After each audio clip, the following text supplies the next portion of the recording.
Ay, magandang gabi mga boss, mga kamping. Salamat po sa mga dumadagdag na subscriber, maski pa isa-isa. Wala nang dumadagdag eh. Okay lang yan. Basta masaya tayo mga friend, ha? Alam nyo, no, mga friend? Hindi na sayang ang boto ko rito kay Atty. Luke Espiritu, sa totoo lang. Oo. At para sa akin, ito ang isa sa mga senador ko. Totoo. Ha?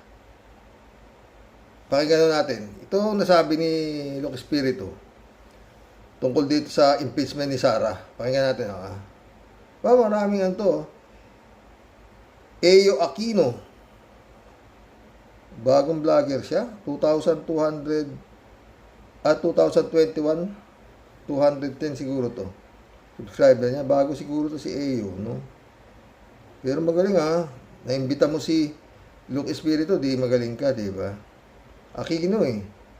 At meron mo siyang 107,000 views, oh. Pakinggan natin. What was your reaction to the recent vote to remand the impeachment case back to the House of Representatives? It is really legally absurd and anomalous. As a lawyer. Yes, imagine mo to si Alan Peter Cayetano goaded the Senate to remand, so-called remand or return yung impeachment or articles of impeachment sa House of Representatives for him or the Senate to ask questions na madali lang naman i-ascertain ng answers doon. Like how can you remand an impeachment complaint or the articles of impeachment just for you to ask the House of Representatives whether or not constitutional or unconstitutional yung pagpasa ng mga complaints sa House of Representatives. Sasabihin ba naman ng House of Representatives, well, we submitted our articles of impeachment to you, perhaps it is illegal or perhaps it is unconstitutional. It's really stupid, right? Magtatanong ka lang, ibabalik mo, para lang magtanong ka kung legal o illegal ang ginawa ng House. Alam naman sabihin ng House, illegal ang ginawa nila. Di ba? Ipapasa mo, babalik sa House para magtanong ka, seryoso ba kayo? Na ipatuloy nyo ito? Of course, the House will say, ipapatuloy namin yan. Di ba? It is a useless exercise. Sa madaling salita, Atty. Luke, Senator Luke Espiritu, para sa akin, senador yan. Katangahan. Katangahan, malaking katangahan ang nangyayari ngayon dito sa Senado na to. No?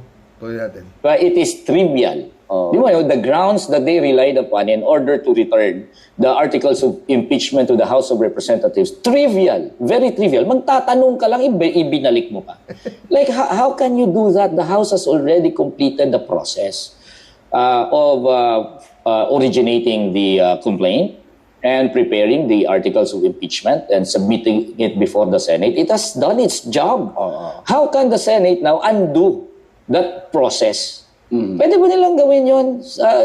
Totally absurd, legally anomalous, and I don't understand it.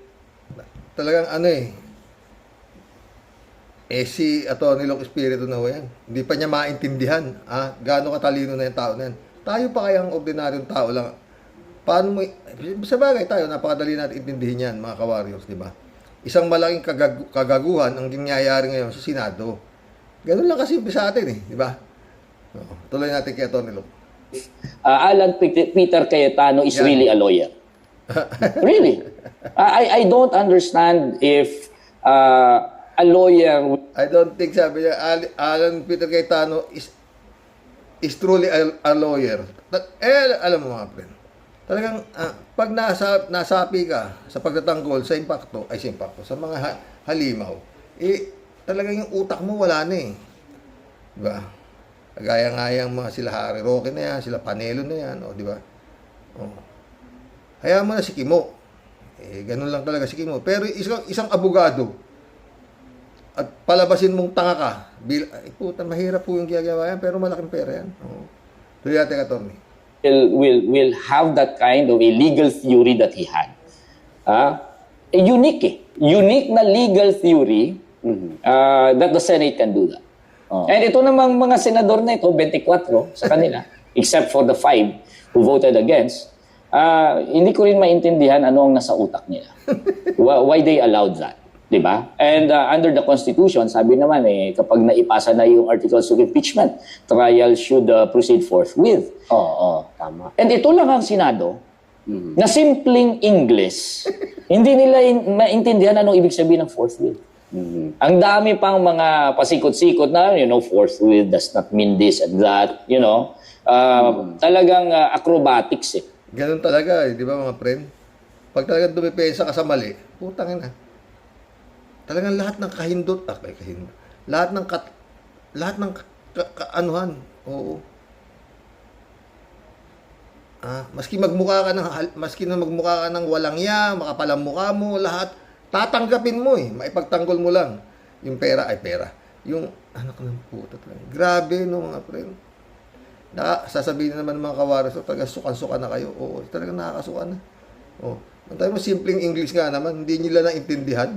Yung forthwith. Ang dami na nagsasabi, mga Supreme Court Justices, kung ano ibig sabihin. Tinignan pa sa diksyonaryo, kung ano, si Senator Coco Pimentel, kung ano ibig sabihin sa Tagalog. Ang puta. Makapal talaga ang mukha. Ano gagawin natin? Tuloy. Gumamit sila ng legal acrobatics. Yes, parang gumamit sila ng legal acrobatics to justify something that is really crazy, idiotic, stupid. And if anything, parang after the Senate remanded the case, the following day, parang binalik ng House sa Senate. Yes, nagpiping-pong sila ngayon. Di ba? The Senate will remand, the House will reject. Okay, so what will happen? Then they're instigating a constitutional crisis. And then what will happen? They will file cases with the Supreme Court. Yes. So that will, in effect, result to an undue delay in the trial of the impeachment or articles of impeachment against the Vice President. Di ba? Tama. So, eto, sa tingin ko, ang design nyo talaga nito ay delay. Delaying it, put it in limbo, para hindi ma-resolve. I don't know if it involves both the Marcos and the Duterte camps. Yun ang bigat. Because it would seem as if there is really motive for both to agree to it. Yes. Number one, of course, if you are with Sara Duterte, you don't want trial to proceed. Even assuming you have the numbers, because they're all like bragging na may numero si Sara Duterte. It only takes 7 senators in order to acquit. 9 yata, attorney, hindi yata 7. Yun ang sinasabi. 9 senators Tuloy. Pero baka 7 nga. Di ba? Kung bilangin mo, kumpleto na ang 7 nila. Sobra pa. Di ba? Pero, you don't want to proceed to trial because even if you have the numbers, kapag nag-trial, lalabas ang mga ebidensya, okay, makikita ng publiko, and people will now be convinced na siya ay isang plunderer and committed high crimes against the people. Okay, committed the betrayal of public trust. So, if you are from the Sara Duterte camp, even if you have the number. Pero yung mga friend, yung kasalanan ni Sara Duterte, kung tutusin, dapat gumalaw na tao Tsaka sa ginagawa ng Senado na pagdidelay, na harap-harapang, sabi nga nila, Secretary Llamas, na talagang, hindi naman ako matalino, pero wag nyo naman ako masyadong binobobo. Sabi ni Secretary Llamas, di ba mga boss? Dapat dito pa lang, at this moment in time, ang tao gumagalaw na Kasi talagang, kaya sabi Atty. Luke, ginagawa lang ng pingpong Any tricks under the sun para hindi lang matuloy itong pagbubulgar sa talaga namang napakabahong pagnanakaw itong si Sara Duterte sa kaban ng bayan. Yun Oo Tuloy natin. First, you have a motive not to proceed with trial. Now, analyzing also the situation, if you were Marcos and Sara Duterte has the numbers in the Senate, ayaw mo rin mag-proceed sa trial. Why? Baka magkakaroon ng eventual acquittal So, I think the middle ground for both. Wala namang problema yung acquittal di ba? Mga friend. Sabi nga ni Senator Coco Pimentel, mag-acquit ka pwede. Oo. Pero nakatutok ang mata ng taong bayan. dito, alam na naman ito eh. Siguro pwede ko sabihin 101%. Pagka na ito tinuloy, maski pakita mo lahat ng baho dyan, yung mga kampo ni Sara, maski na anong gawin mo, a-acquittin nila yan. Oh, bakit? Hindi naman sila abogado eh. Oh, di ba? Lalo yung mga hindi abogado. Basta yan ang di ba? Oh. Pero anyway, yun nga sabi ko. Kung papayag ang may-ari ng kumpanyang Republika ng Pilipinas, ang taong bayan, wala tayong magagawa ron. Acquitted nga si Sara. Oh. Kasi puta, imposible naman maging 7 articles of impeachment. Isa lang ang ma-guilty siya dyan eh. Tapos na. Oh, alam nga namang lahat yan, articles of impeachment na yan eh. I-acquit ng mga kampon niya. Oh, di ba? Napakahirap naman. Pero anyway, walang mahirap sa kanila eh. Di ba? Oh, walang pakialam sila sa sasabihin ng tao. Oh, bakit? Proven naman eh. Na ang tao, daldalan ng daldal, pero pagdating na ng eleksyon, meron ng 1,000 sa harapan nila, iboboto na nila yung bugok. Oo. Nga ba, number 1 yung mga kampo ni Sara. Number 3 pa nga isa. Lumusot pa Amy. Lumusot pa yung Marcobeta. O, di ba? Oo. Wala na. Si Digo nga eh. Oh, nakakulong pa eh. Landslide pa eh. Oh, wala na ho ngayon eh. Ewan ko kung ano lang kademonyo ang lumulukob dito sa mga utak nito mga kampo ni Duterte. Napanood niyo ba yung Mamis? Oh, para mga zombie. Maski nasabihin mo pang demonyo na yung mga yan. Duterte. Yung parang sisigaw ng mga gago. Tuloy. Parties would freeze the impeachment complaint. Let it not proceed to trial. Allow it to remain in limbo. Di ba? And don't push for a final resolution of the case. Both of these camps have an interest in what has happened in the Senate. Na ibalik, i-remand, and then the House of Representatives will also reject. Then in the meantime, you will create a constitutional crisis, a legal question, which now you will elevate before the Supreme Court in order for the Supreme Court to make its ruling. So, time will lapse, and then later on, magkakaroon na ng panibagong eleksyon. So, I think by possibility that both camps are really into this, conspired in order to bring about this kind of a situation. And yun ang mabigat. Sa isip ni Atty. Luke Espiritu, na mukhang may conspiracy both camp, no? Pwedeng tama rin siya. Dahil bakit? Napakalambot, no, mga friend? Hanggang ngayon, di pa nahuli si Bantag. Hanggang ngayon, yung kasong isinampa kay Sara Duterte na grave threat at saka sedition ng NBI, wala pa rin. Hanggang ngayon, yung mga sinampang kaso ni Senator Trillanes, kay Pulong, tsaka kay Manscarpio, wala pa rin nangyayari. Di ba? Bakit ganun? Ha? At hanggang ngayon, patuloy pa rin binabalahura ng mga kampo ni Digong, si Bongbong. Diba? Tuloy. for us, we don't want that. We want trial to proceed. Di ba? We want presentation of evidence. At talagang i-hold to account yung ginawa ni Sara Duterte ng paglustay ng 600 million pesos. I think that's a very parang novel perspective kasi yung alam namin, I mean, so far dito sa podcast is the Marcoses would want the trial to proceed because magkalaban sila with the Dutertes. But now that you bring that up, medyo kine-question na yung whether this trial will really happen or not. So yun yung actually yung next question. Do you think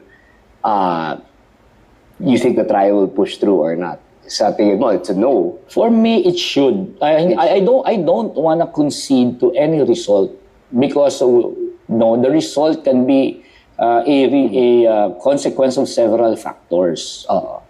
And I don't discount yung strength ng mass movement to demand for trial. And I am a believer in the strength of... Pero ano mga friend, kung yung masa, magdidemand pa kayo ng trial, wag na. Alam niyo naman na na winawalang yata ang bansa Pilipinas, winawalang ya eh. Hihingi kayo ng trial, di ba? Nagrarally ang mga Pilipino do sa kumbik Sara. Hindi rin mangyayari makukumbik eh. Check niya acquit eh. O ano susunod doon? After na inakwit ng mga halimaw, ng mga kampon ni Sara sa Senado, si Sara Duterte, by all means, i-acquit yan. Antibay na nga, o, diba, Bato, Bongo, Kibuloy, ata siya, si Kimo, si Aimee, si Marcobeta, 5. 4 na lang pipiliin mo. Doon sa 4, 18 nga yung pumirma na bumoto na against, na isoli yung yung sa Kongreso yung mga demanda ba? Di ba? 5 lang yung tumindig, di ba? Doon sa 18 na yun Siyam lang kukunin mo doon, di ba? 100% na ho talagang i-acquit yan, kaya talaga ang masa. Hindi. Kumbik. Paano kung hindi na kumbik? Yun lang yun, mga friend. Kaya, pero anyway, mas maganda. Maganda na lang yung matihaya lahat yung ebidensya. Doon. Diba, mga boss? Sinampa na ho yata, pasampa pa yata ng kaso sa criminal case. Ito si Sara Duterte na ito Diba? Ito natin. The people to directly intervene in the process. So I will not make any conclusions as if it is hopeless, because I do believe in the power of the people to intervene in the process, and we have been doing so, right? Nandun right away after 1 day or after 2 days, nandun na kami sa Senado and we demanded for trial to proceed. Galitin nila ang taong bayan, kikilos ang taong bayan. So I don't know if it will be enough, but ang public pressure to bear upon the Senate and the House. Pero let us see, and I feel hopeful na because ginigit natin, yan ang pag-asa para matuloy yung trial. Hey there, thanks for watching the highlights of... Hey, Iyo. Ito mga boss, hindi na ako konektado sa impeachment to. Panibago na. Hahainan na ng mga kriminal na charge itong si Sara Duterte. Nirekomenda na raw ng Kamara. Reklamo laban kay Vice President Sara Duterte kaugnay sa issue ng paggamit ng confidential funds ng kanyang opisina at ng DepEd. Nakatutok si Tina Panganiban Perez. Pinagtibay ng Kamara ang rekomendasyon ng House Committee on Good Government and Public Accountability na sampahan ng mga reklamo si Vice President Sara Duterte. Dahil yan sa umunoy maling paggamit ng 500 million pesos na confidential funds ng Office of the Vice President at ng mahigit 112 million na confidential funds Sinabay na yung criminal case tsaka itong impeachment. ng Department of Education noong kalihim pa nito ang bise. Technical malversation, perjury, bribery at plunder ang inirekomendang ikaso sa bise. This is the only and first Vice President to request excessive amount of confidential funds. The only. Talagang unique to mga Duterte na to. Puta. Wala namang kapares to si Sara Duterte. Sa kakapalan ng mukha, sa lahat na naging vice presidente, spare tire ka lang. Utay na, nagulo mo ang Senado, nagulo mo ang mundo, nagulo mo Pilipinas, no? In comparison with the past Vice President. Ang rekomendasyon, base sa mga isinagawang pagdinig ng komite na inisnab naman daw ng mga ipinatawag na opisyal. It stemmed from the refusal to answer key questions. Vice President Sara skipped multiple hearings labeling them as political theater and issued travel orders to invited officials as excuse for their inattendance. Binanggit din ni Chua ang alegasyon ng ilang dating DepEd officials na sangkot sa procurement na nakatanggap sila ng white envelopes na naglalaman ng pera mula sa isang tauhan ng bise. Gayon din ang mga kadudadudong pangalang nakapirma sa mga acknowledgement receipt o resibo ng mga binigyan umano ng confidential funds kabilang ang ilang kapangalan ng mga chichirya at cellphone. Questionable acknowledgement receipt were established. Dubious or fabricated with fictitious. Puta na, paano didepensahan niya yung 16 na bugagong kinuha ni Sara Duterte? Sige nga, yung mga kaso na yan. Oh, yan ang article of impeachment. Yan din ang kaso niya ngayon, criminally. Oh, paano mo didepensahan na abogado ka? Sige nga. Kung hindi puro, dadala puro technical, ganito. Oh. Ganun ang gagawin eh, guguluhin lang. Kaya dami, 16. Kampucha. Talagang lahat no? Sa dami ng kwarta, trillion. Trillion to. So bakit? Trillion siguro. Dami pera. Pera ng droga, lahat nasa kanila. Repeated names, similar handwriting. We received a certification from the PSA claiming that no such name exists. Kinwestiyon din kung bakit kinailangang gumamit ng confidential funds ang BISE. The OBP does not have a national security mandate and use confidential funds on programs, activities, and projects not in the PFP. Pinagtibay rin ang rekomendasyong magsampa ng criminal, civil at administrative charges para sa technical malversation, falsification, use of falsified documents, perjury, bribery, corruption of public officers, plunder, betrayal of public trust, at culpable violation of the Constitution laban sa iba pang opisyal ng OVP at DepEd. Pinagtibay rin ang rekomendasyong higpitan ang requirement. Natural. Hindi naman kaya patakbuhin lang ni Sara yan. Kailangan may mga tauhan siya. Kaya sama-sama na sila eh. Ang tanong, kailan? Sa ombudsman daw yata ipapile to eh. Oo. Alam niyo sa ibang bansa, yung mga ganitong klase, no? Nagpapakamatay na, naghahari-kiri na. Pero dito, sikat pa. O tayo na mamasyal pa sa iba-ibang bansa si Sara Duterte. Kung saan dakdak doon, po tayo na. Kala mo kung sino napakagaling niya. No?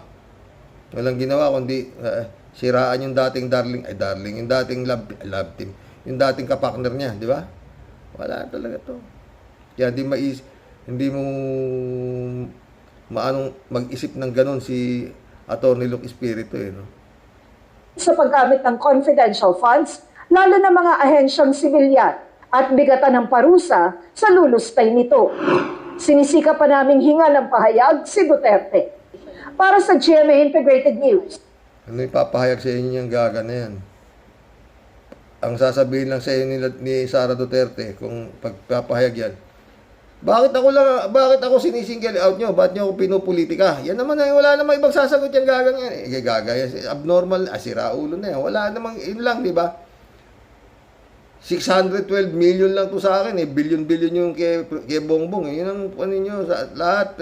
Ganun ang sagot niyan. Tataob niya ng mesa.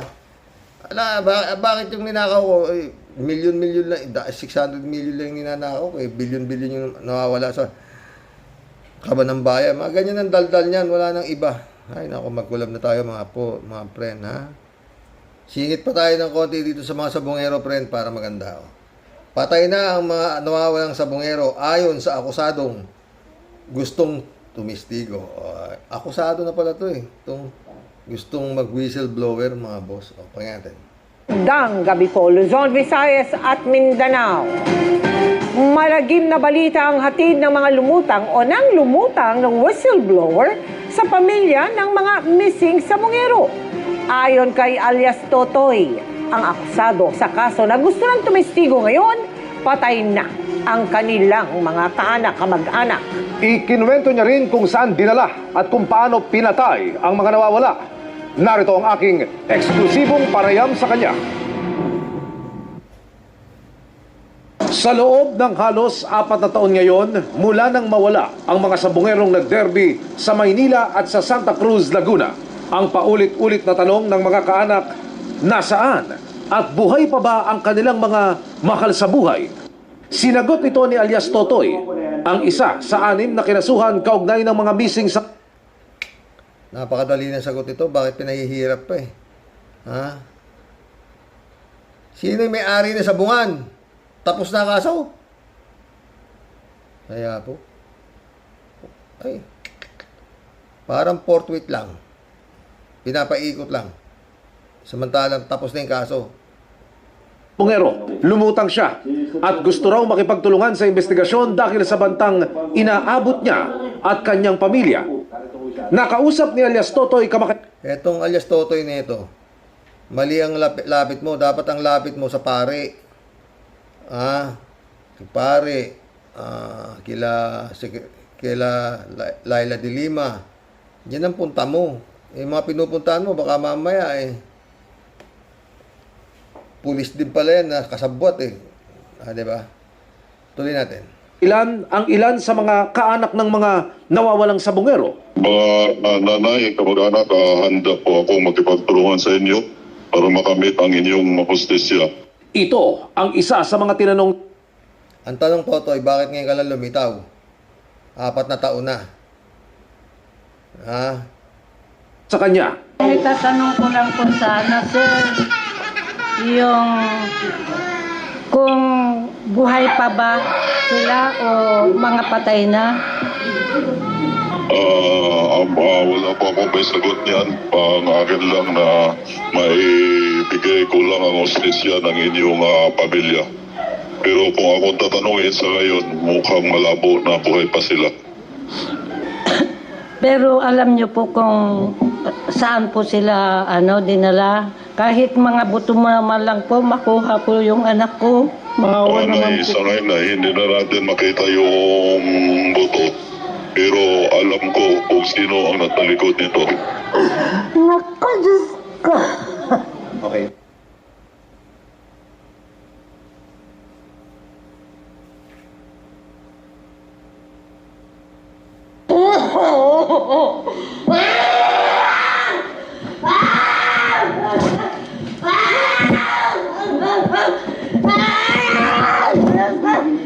Bagay na dumurog sa puso ng pamilya ng mga nawawala. Maririnig mo. Diyos ko! Nasaan yung anak ko? Masasabi mo lang, di ba? Handa ka na, di ba? Dahil sa impormasyong yan, ang mga kaanak ng mga nawawala muling nabuhayan ng loob para mabigyang linaw ang kaso. Sa eksklusibong panayam ng GMA Integrated News, ikinuwento niya ang ilang detalye sa sinapit ng mga nawawalang sabungero. Paano mabubuhay yan? Nakabaon na yan doon sa talik. Lahat yan, kung hukahin yun, mga buto-buto na lang, paano natin makilala na sila yun? At hindi lang ang missing sabungero tinatapon doon, pati mga drug lord. Masaklap man daw, kailangan niya itong ilahad ngayon. Killing misupli. Ang killing misupli, yung tie wire, pinipihit sa leg. Ang mga nahuhuli raw nilang ng daraya sa sabungan, kanya munang iipunin at kakausapin. Pagkatapos, saka raw niya ito ipapasa sa isa pang grupo ng mga tao na hindi na muna niya kinilala kung sino. Bahala na kayo dyan. Sila na mismo. Ginagawa nila, tinatalian na ng yung plastic na pantali, kinakarga na sa van. Hindi lang daw 34 na sabungero ang namatay rito. Abot daw sa mahigit 100 ang tinrabaho, ayon kay alias Totoy. Nagtaka ako, bakit ang bilis? Halimbawa, 8, ang bilis. Sabi ko, baka naman pinakawalan yan. Yari tayo dito kay Bus. Sabi ko sa kanila, hindi, may video kami. Sinindan ako ng video. Doon nakikita ko kung paano. Ilan lang daw ang detalyeng ito sa nakalagay sa kanyang affidavit na isusumiti niya sa mga otoridad sa lalong madaling panahon. Kasama sa ibubunyag daw niya ang mga taong nag-utos sa kanya. Para sa GMA Integrated News, Emil Sumangil. Sana nga magtagumpay ka. Pero yun nga, mukhang mali. Ang lapit mo dapat kila Father Flavi. Mga friend. Kung saan nga kakapulisan lang, labo yan. Baka mamaya, ikaw pa tinira niya. Anyway, akusado na nga siya mga ganito. Basta powerful yung ituturo mo, may malabo yan. Kukuha ng 17 abogado yan, di patay ka na. Baka mamaya sabihin pa ikaw talaga may kasalanan yan Nagtuturo ka pa di ba? Ganun yan. Ayon sa mga friend, yung mga suspect, sabi ni si DOJ Secretary Rimulya Naka-bail na raw eh. Wala akong nakakulong. O yung mga pinaghuhuling security guard na tumangay doon sa mga sabungero na nakakuha na ng video. Wala, laya lahat yun. Ay nako, magkulab na tayo mga boss. Talagang ganyan. Pag ma-impluensya at malakas ang koneksyon, walang mangyayari sa totoo lang. Oo. Ganun na ho talaga. Ay. At saka itong whistleblower na to, mga friend, isa lang siya. O, samantalang si Las Cañas sa Mutabato, dalawa pa sila. O, may nangyari ba? Wala. Kung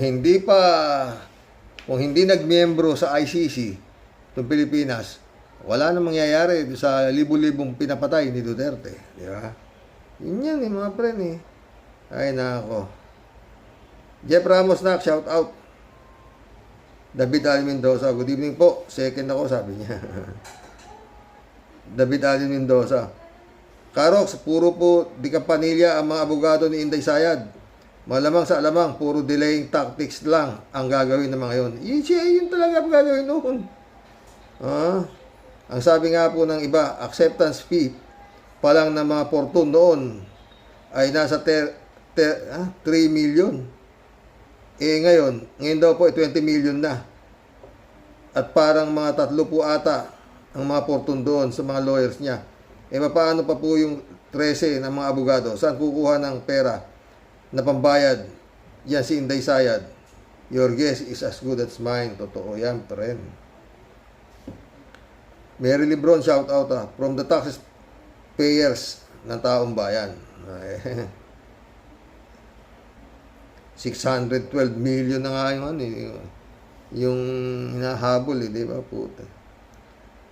Lebrado Dubigo, shout out Good morning Karox and to all warriors watching from Edmonton, Alberta, Canada. God bless, stay safe and healthy. Kayong 16 na mga abogadong abogago, talagang babaliktutin ninyo ang tuwid na mailusot lang nyo si Sara Tambalustay Butangera. Malinaw pa sa sikat ng araw na nakaw ang 612 million na hindi niya maipaliwanag. Yun nga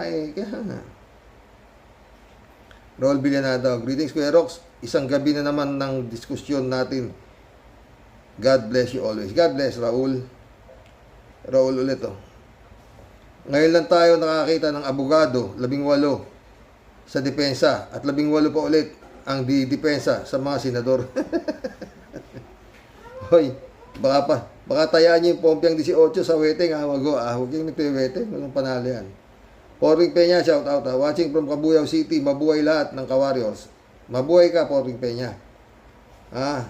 Wilfredo Pampilon, shout out. Kalat ni Baya, shout out.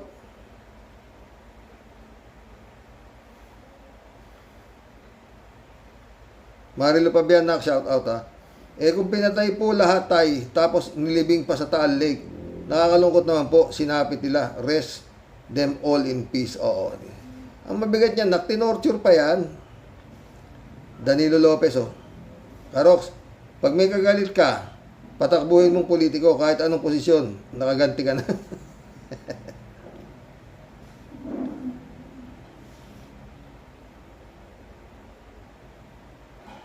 PM 5970, shout out. Si Toto Kausing, kunin ni Sara kasi panay depend niya sa mga Duterte. Knows all din, disbar naman. Patay tayo dyan. Mundo Cheng, shout out Ganong pala ka alam naman ng nakararami na mga mali itong 16 na senador. Bakit hindi pa supilin at panagutin agad-agad, lalo na ang mga palusot nila ay wala sa batas? Aksyon agad, hindi ngak-ngak lang. Sipain agad, bakit pinagtatagal pa ang mga yan? Ano bang merong masyado ng baboy na baboy ang ating bansa sa buong mundo? Totoo yan, pare, mundo. Mundo ulit Papayag ba kayong mga pamilyang baliw lang ang mga mamamatay tao at mga magnanakaw lang ang maglulubog sa ating bansa sa kahihiyan at sa tulong ng mga hinayupak ng mga senador na bulok? Kalat niyo. Good morning Kasani, bakbak lang ng bakbak Kasani, huwag kang amatras, huwag mong tantanan ang mga unas na yan. God bless your family, God bless. Kalat niya. Ay ako. Alam niyo ba't ako ginabi ngayon? Nagkipursisyon ako eh. No, inikot to dito sa poblasyon. Ang mahal na pong Jesus Nazareno. Nandito po siya eh. Nung 13 pa po siya nandito eh. Yung imahe niya. Bukas po ng umaga, ang alis niya pa po. Balik po ng Quiapo. Oo, kaya pagod nga ako. Yung haba na nilakad namin. Prosesyon nga. Hindi naman ako makapasan. Mahina na tayo. Pero maraming ano dito sa Tiago. Marami rin deboto ang mahal na pong Jesus Nazareno. Kaya natin baya ulit. Sigurado, kung gusto talagang makasigurado ni Sweetheart Sara, ay mas mabuti pa na gamitin nila ang tinatawag na ad scrutum. Sigurado na tatagal ang impeachment na yan hanggang mabaon na lang sa limot. Ang ad scrutum lang ang kasmala. Ad scrutum Mundo Cheng Si Atong, napakaraming koneksyon yan at nilalagyan ng lagay dahil isa siyang tuta ni Digong at naging tuta rin ni Gloria, nakasabay ni Chavit sa wedding, pati kumari ni Gloria na si Pineda sa wedding sa Pampanga nga yan. Ang pakinabang ni Atong at Chavit sa pagtitistigo nila laban kay Erap, kaya napatalsik si Erap.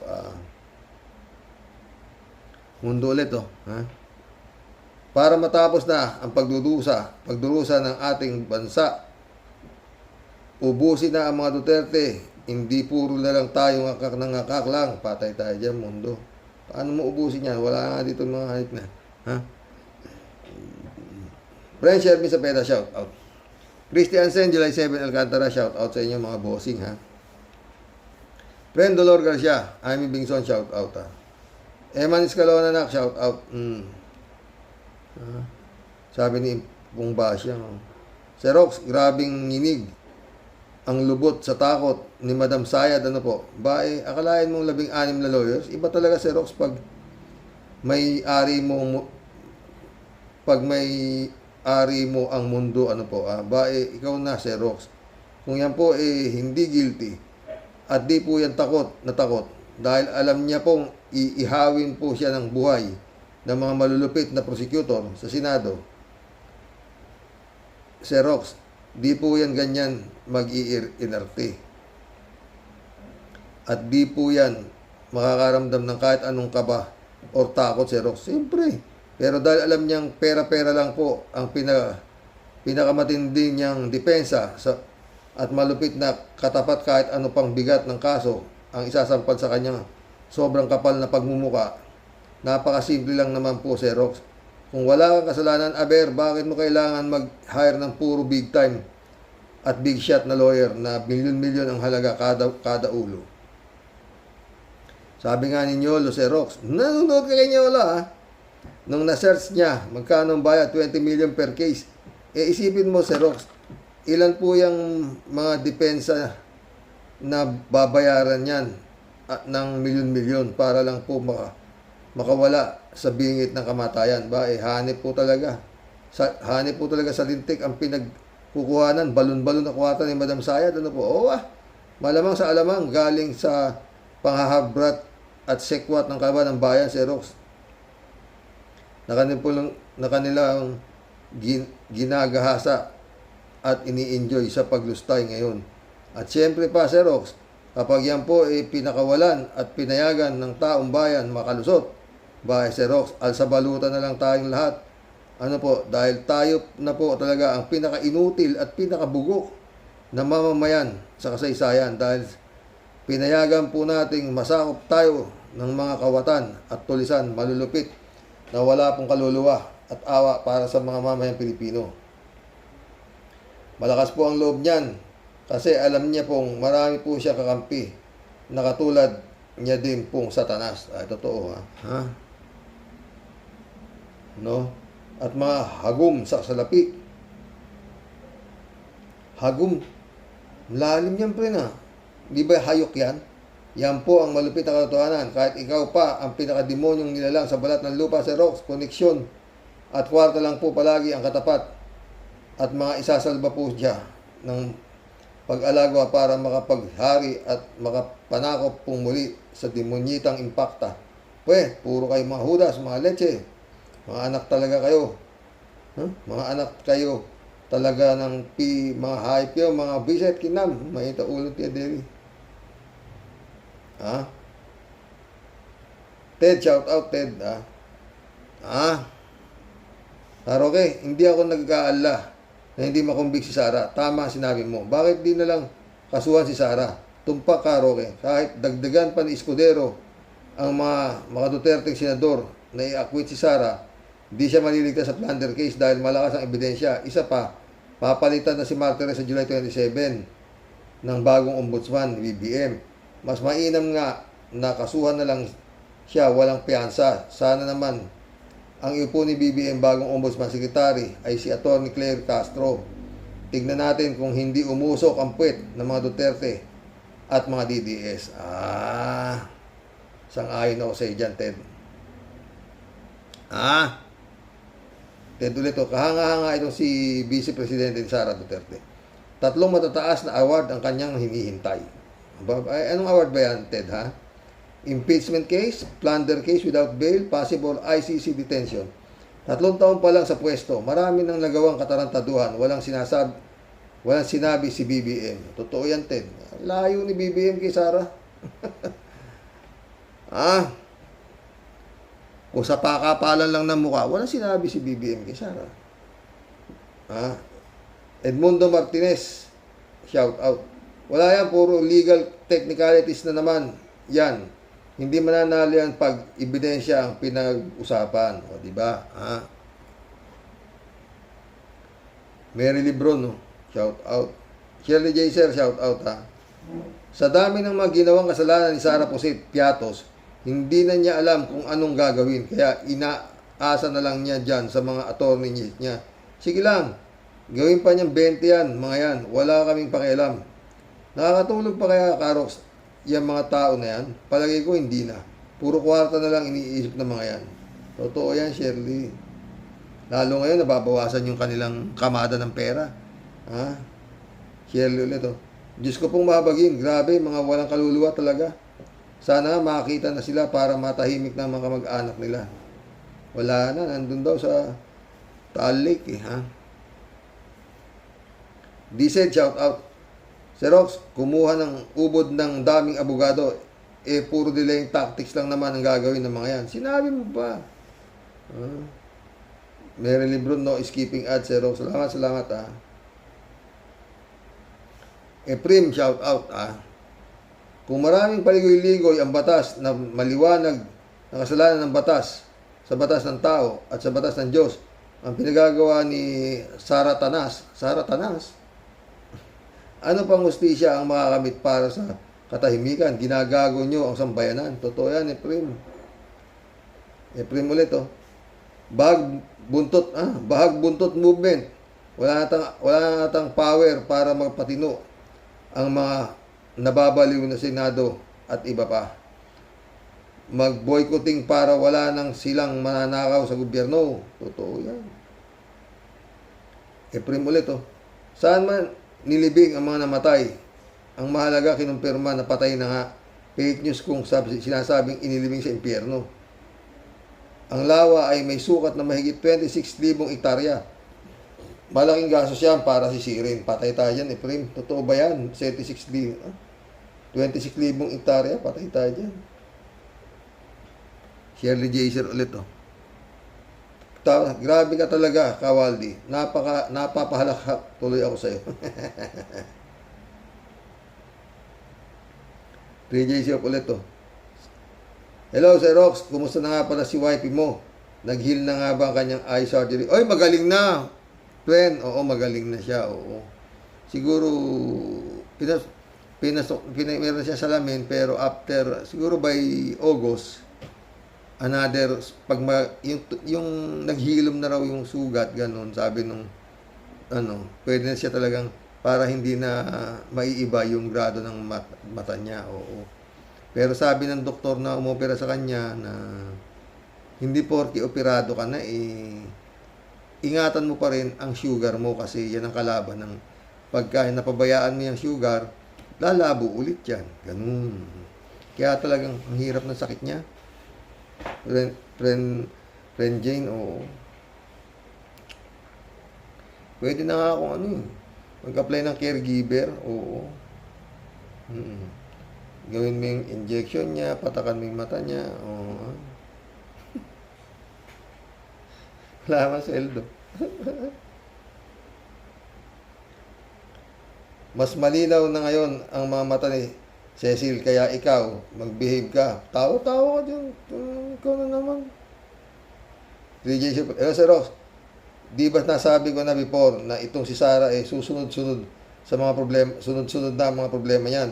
Madidimanda ata siya ng ombudsman for plunder o next month ata pag retire ni Martires. Naku, napakalaging problema nito dahil walang bail ang plunder. Kukuha na naman siya ng 16 na abogado. Totoo ha. Pero yun nga, hindi pa kasi impeachment. Pag walang bail siya, paano siya tatakbo ng presidente sa 2028? Nakakulong siya. Tangina, pinahihirap niyo pa eh. Kaya minsan gusto ko maniwala sa kay Senador Luke Espiritu eh, na mukhang conspiracy itong ewan ha. Mukhang ninoloko tayo ha. Hindi kaya, 3J Show. 3J Show. Teka, Sir Rox. Ba't bumait ngayon si Jinggoy kay General Torre? May kinatatakutan ba si Jinggoy? Ikaw talaga, 3J Show ko eh. Kung si Digo nga, inaresto eh, siya pa. Senador lang siya, di ba? Anihintay na lang yung ano eh. ICC, asa na ba yung ano? Warrant of arrest ni Bato at nang masintensya na ni General Torre yan, ha?